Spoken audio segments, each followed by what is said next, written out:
Hello y'all, welcome back to my channel. In this installment of Star Control 2, we are going to finish resurrecting the shofixti race. We are going to meet some gas bags. We're going to fight a Kohr-Ah ship and a Ur-Quan ship. Admiral Zex gets exactly what he deserves, and we're going to form an alliance with the Zog pit. Please smash the like and subscribe button. To see you It again. helps me a You ton. humans are so interesting, so beautiful. You know, I have many pictures of your species. I keep them on my walls to inspire me. A most excellent piece of news. My chiton rasps and moistens with excitement. I have been looking forward to this for so long. My subordinates stand ready to receive the beast from your ship, Captain. Effect its transfer, and then we shall give you the maidens you desire.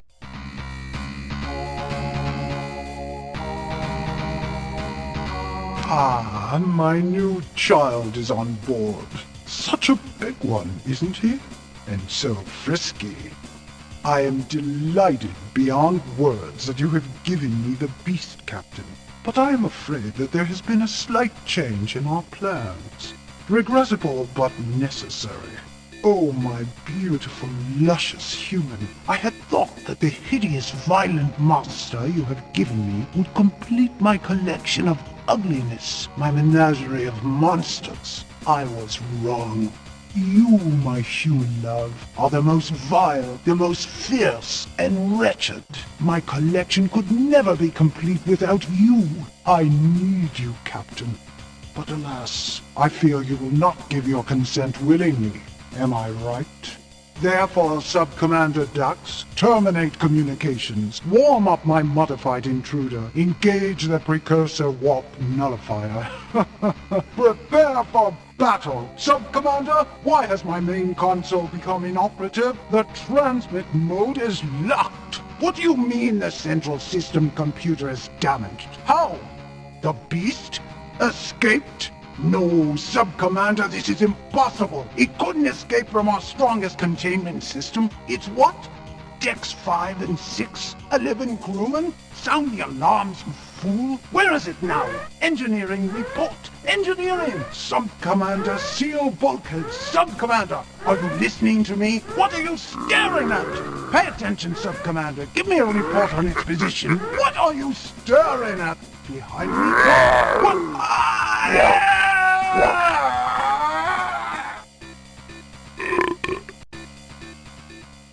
Well, he was a little creepy, and he got what he deserved for reneging on our deal. Alright, so now let's go down to the planet, gather the resources, and grab the maidens. Alright, next stop is Delta Gomo. This is where you'll meet Tanaka, or his brother, Katana. They are males of the shofixti race. The first one you meet is Tanaka. He will immediately attack you because he believes you are an Ur-Quan. His sensors are out. Every time he attacks you, just keep insulting him. He'll soon realize you're not Ur-Quan. In the battle, just emergency warp out. If you accidentally kill him, then his brother steps in. My mass indicator shows the huge size of your vessel, revealing you are none other than a disgusting old Quan slime wad. I am the glorious shofixti warrior Tanaka. You killed my father, my mother, my many brothers, all 6 of my sisters, in fact, my entire species. Prepare to die!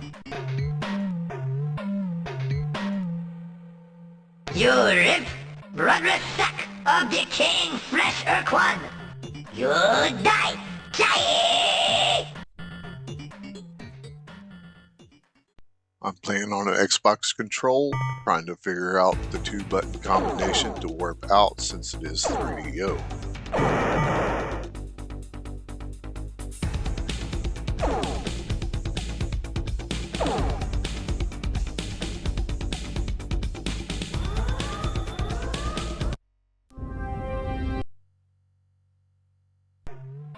So, the cowardly slug spawn has returned.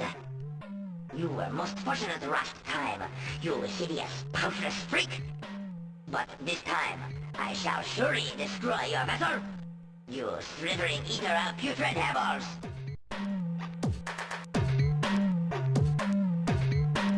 I will hang your withered reproductive organs from my posterior monitor. Yay!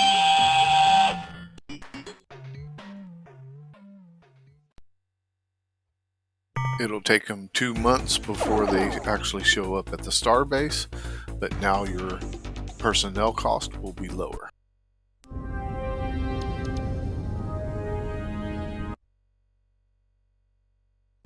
I see you're back for even more humiliation. You flatulent Ur-Quan puss cup. Why, you wallowing, phlegm-filled, grunty belly licker, you... Hey, Ur-Quan never insulted me before. Who did you say you were? Oh, I am sorriest. I must be reprimanded. When we report back to Star Control, suddenly, your words ring in my ears. Captain, is this true? Have the Ur-Quan been destroyed? Has the ultimate sacrifice of my people resulted in freedom for the Alliance?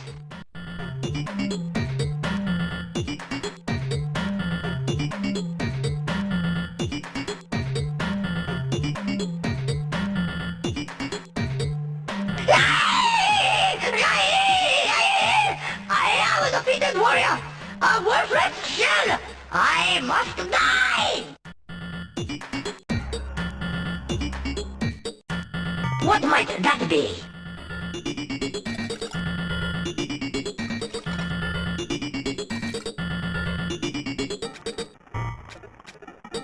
I am intrigued, Captain. But what are you talking about?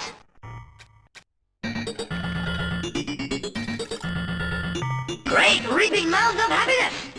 You shall be honored forever, Captain, as the savior of the shofixti race. I have been granted the ultimate reward, duty. This humble warrior will take the shofixti maidens you possess, gently wake them, and then perform ribald feats of unsurpassed fertility. With their consent, of course. Our people shall be reborn. Your name shall be recorded in our most sacred writings for all time. Thank you, Captain, and farewell. I have urgent business to attend to. A man's gotta do what a man's gotta do.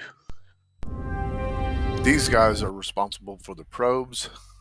We're gonna take care of that now. Hello, While we're visitor. waiting on the shofixti We are the to show up. Slylandro. I am content to hover, a Slylandro speaker. Your presence here fills us with excitement. We have gotten so few visitors over these many drawn. We hope you can stay to talk with us for a time.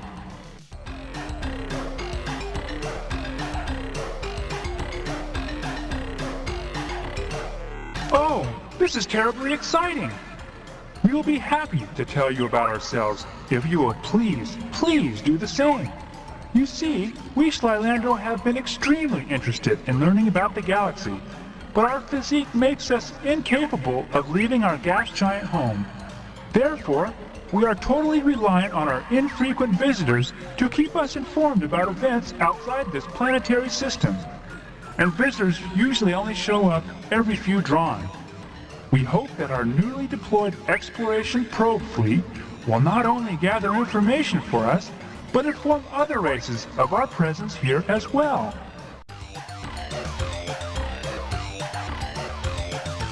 You know, it's funny. We hadn't heard from the outside galaxy in a whole Jernasa, and then the Melnome come by and sell us a probe, and just a few hundred rotations later, you show up. Oh, the probes? Right. Well, like we said, just a short time ago, a race called the Melnome stopped by. They said they had acquired some information revealing our existence, and they wanted to study us if we didn't mind. In fact, the Melnome said they would pay us for the right to do so. I guess they are biology nuts or something. Anyway, in exchange for our information, they gave us a probe vessel.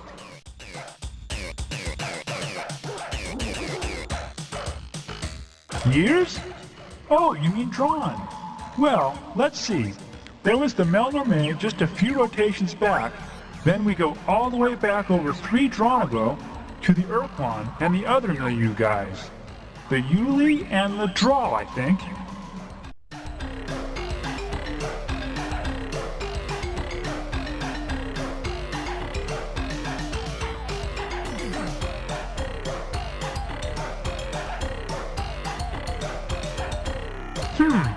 Let me remember. That was a long, long time ago.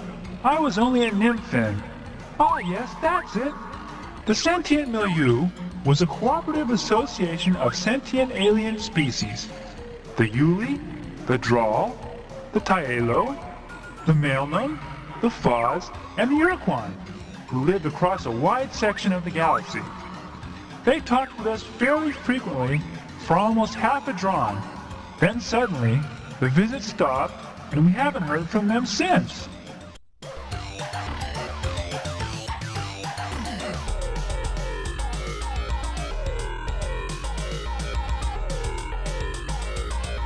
Sure, if you are interested. In exchange for information about the life on Source, the Melnorme offered to give us a remote exploration probe. It would roam the galaxy gathering information and contacting alien races, and when it had filled its data storage units, it would return here and reveal to us everything it had learned.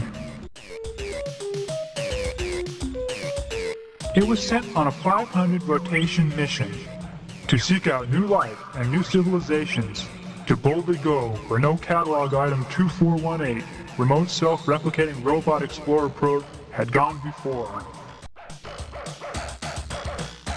Well, we're not hardware people, so we only know the theory. What happens is that while the probe is exploring space, whenever it's not doing something more important, it hunts for asteroids and similar space junk, zaps it into its component parts, absorbs the debris, and when it has enough raw materials stored inside, it manufactures a perfect replica of itself. So even though we only bought one probe, by now there should be hundreds of probes, maybe even thousands.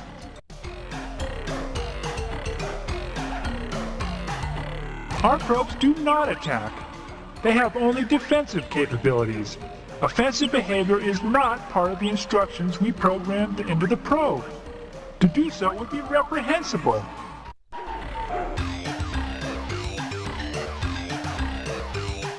From the Melnorme Traveler Traders, it was catalog item 2418. Remote self-replicating robot explorer probe, the economy model. The Melnorme traded it to us for data on the life on Source. They said the information was unique and was worth, I don't really understand their units of exchange, something like 10,000 Greedots or something like that. Fortunately, that was exactly the price of their catalog item 2418, Remote Self-Replicating Robot Explorer Probe.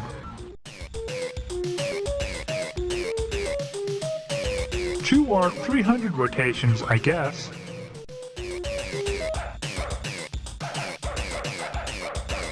Sure. What would you like to know? Sure. It was a difficult task for us, since we'd never done anything like that before. But for the most part, we just adjusted its standard program, which went something like scan for targets as defined in target list. If no current target, then select new target from the current targets list using specified priorities. If current position is at current target, then set current behavior to new behavior based on behavior priority settings. Perform current behavior. Okay, that's the basic program. I said it was simple, and here are the tables used by the program. Target list with associated target priority. Space vessel 5. Transmission source 4. Astronomical anomaly 3. Planet-bearing life signature 2. Raw replication materials 1. Probe behaviors with assigned priorities. Communicate 5. Record data. 4. Analyze data. 3. Seek replication materials. 999.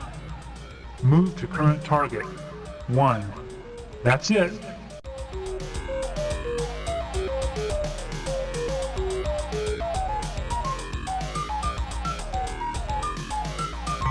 That behavior was hard-coded by the Milnorme. We couldn't mess with it. Essentially, the probe will only fire its weapons if it has been attacked and cannot communicate with the attacker. No, the probe is armed with a battery of missiles. It doesn't use its electrical discharge device in combat.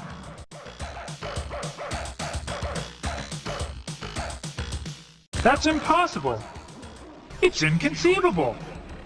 The electrical discharge device is used only for breaking down raw replication materials into their component compounds for easy gathering. I'd be glad to.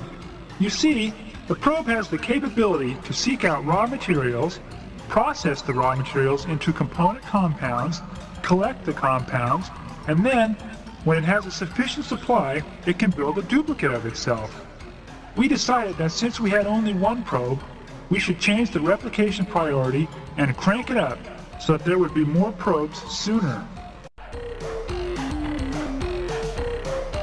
Well, the factory setting was 2, in between movement at 1 and analyze data at 3. I told Joyce Lifting to set it a bit higher. Let me ask him what he set it to. Oh, my, that was a bit extreme, wasn't it? Joyce Lifting told me he changed it to 999, the highest setting on the dial. I'm pretty sure the way it works is that every time a behavior is completed or interrupted, the program selects a new behavior based on the defined behavior target priorities and what kind of target is currently selected. I think a really high priority would cause a probe to focus its attention on that behavior. No, it cannot. It is not programmed for hostile behavior. What is your reasoning? The probe seeks raw materials and processes them in preparation for replication. The answer is simple. It would spend more of its time seeking raw materials for its replication process. So what?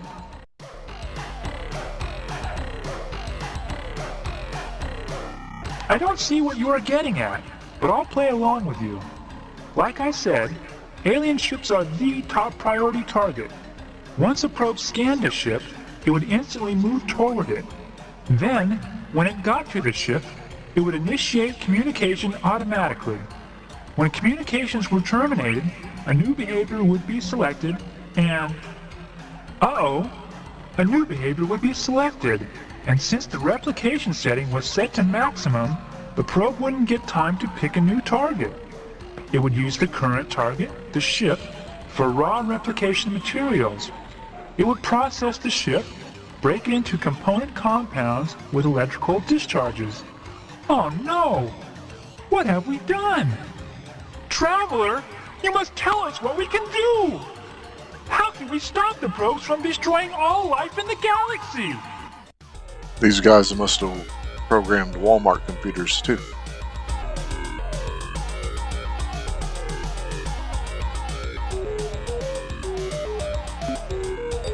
Why yes, there is! You're a genius, Traveler! Why didn't we remember that? Oh, there's a problem though. How are we going to transmit the code? Well, while we ponder that problem, at least we can give you the code sequence. That way, if you run into a probe, you can destroy it without getting shot at. The drawn is our primary unit of time. It lasts for an interval equivalent to 4 million rotations of our planet. A drawn is subdivided into 2,000 dranasa. Now please, our turn. Will you tell us about yourselves? The Ur-Quan? The long brownish guys from the milieu with all the eyes and arms? They used to come visit us regularly about 3 drons ago. They told us about all the interesting things they found from their scouting missions. They were really nice. Why do you fight with them? But the Ur-Quan were such good guys. They had lots of interesting things to tell us about, and they never got impatient with our questions. Well, I guess a lot can happen to a species in 3-Drawn, like turning green and evil. Yes, that seems to be the pattern. Just about everyone who comes by here says they developed on a world a lot like that. As far as we know, we're the only sentient species who's ever evolved in the atmosphere of a gas giant. Of course, from what we know, most travelers like yourselves don't have much interest in gas giants, so maybe there are others like us, Thylandro, out there somewhere. Okay, but please, can we talk about you some more later? Goodbye, human fluid sack.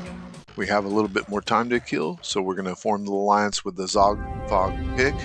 We run into trouble along the way. These are Ur-Quan dreadnaughts. They have a big blaster, and as a special ability, they send troops over to invade your ship. What?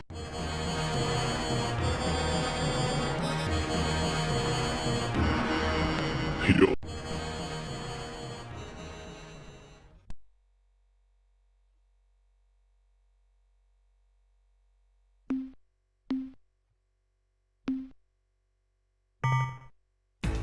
Launch fighters. Launch fighters.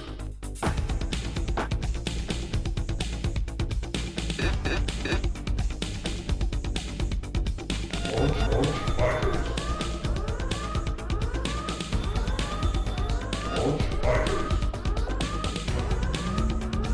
Launch fighters.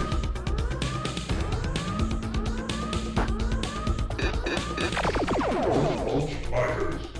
Launch fighters. Launch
These guys are the Kohr-Ah.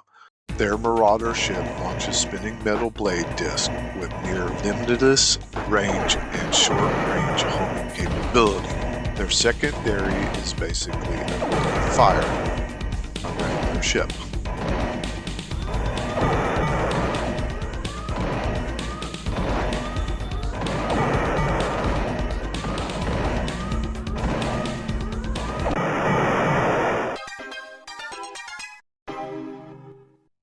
At last, we make it to the Zog-Fog Pick. Offer your help and they will join the alliance. The only question I got is how do they make anything if they don't got any arms or hands? Zog-Fog Pick.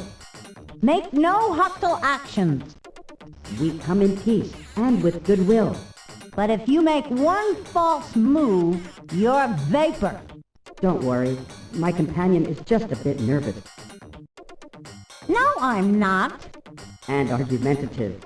No, I'm not. You have arrived at our home world.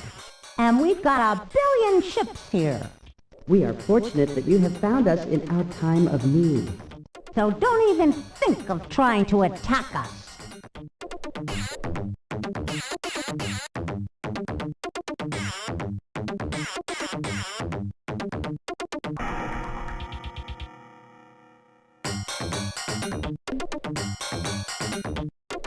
Hooray! Then we finally found our saviors! Maybe. At last, our search is over. It is just as the great crystal ones promised.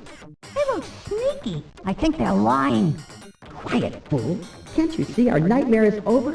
This ship is from the great crystal one's fabled alliance, the alliance of 3 stars. Maybe.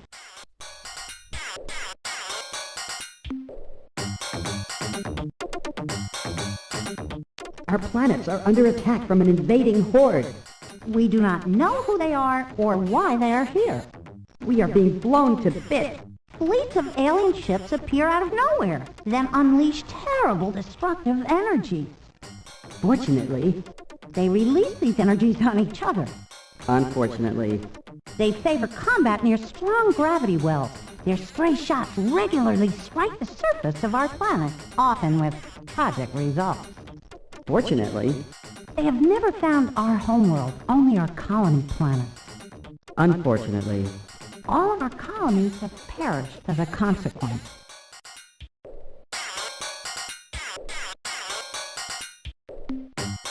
we are a relatively peaceful group of species, Unless we're angry.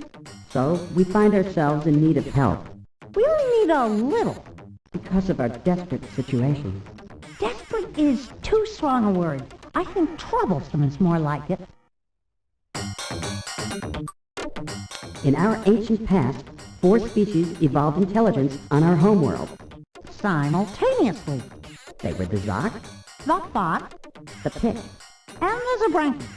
We 3, the Zoc, Fot, and Pick, evolved in such a way as to acquire sustenance from many sources, From airborne zooplankton from solar and ambient energies. and from rocky fungal clingers. Our favorite. The Zabranki also consumed a variety of foods, namely the Zoc, the Fot, and the Pick. To survive the predations of the Zabranki, we banded together, annihilated the Zabranki, And formed the cooperative union you now encounter. we would like to establish a formal mutual assistance pact with your species. One of those you scratch my vent, I'll scratch your flipper setups. And as a sign of our good faith, we will provide you with skilled captains and plans for building our Stinger starship. In return, if the bad guys find our homeworld, you'll rush over here and vaporize them. That is essentially correct. Great deal, eh? You can't afford to pass it up. So what do you say? How wonderful! Hooray! How marvelous! Yeehaw! Captain, we shall begin fulfilling our commitment at once. We will begin transporting our officers to your base immediately. Why, heck! Maybe I'll even make the trip to your planet. I'd make a good starship captain. Captain? I'm pretty darn mean in a fight, and there ain't nobody better than me with a thrusting stinger tongue attack. All right, back to the starbase. The shofixti ain't there yet, so gather resources for a few more weeks. Captain, and I'm they should be glad you there made by it then. back in one piece. I know you're busy, but I've got some news. It would appear your diplomatic efforts have struck gold, Captain. We've been contacted by a race called the Zoc-Fot-Pick, who wish to fulfill their part of the unification, something you have arranged with them, I gather. They have sent us specifications for the Stinger-class attack vessels, as well as a large number of Zoc-Fot-Pick commanding officers. You're doing a fine job, Captain. All right, back to the base. The shofixti should be there by now. Build you a ship. Greetings, of Captain. I'm theirs. ready to assist So you. for the I have next some step, information I think you which should is to hear. cause a civil The war. shofixti have returned. Their ships can now be built in our shipyards. With their vast numbers swelling our ranks, we won't have to worry about running out of able-bodied crew. And I'm sure their volunteers will reduce the cost for new crew.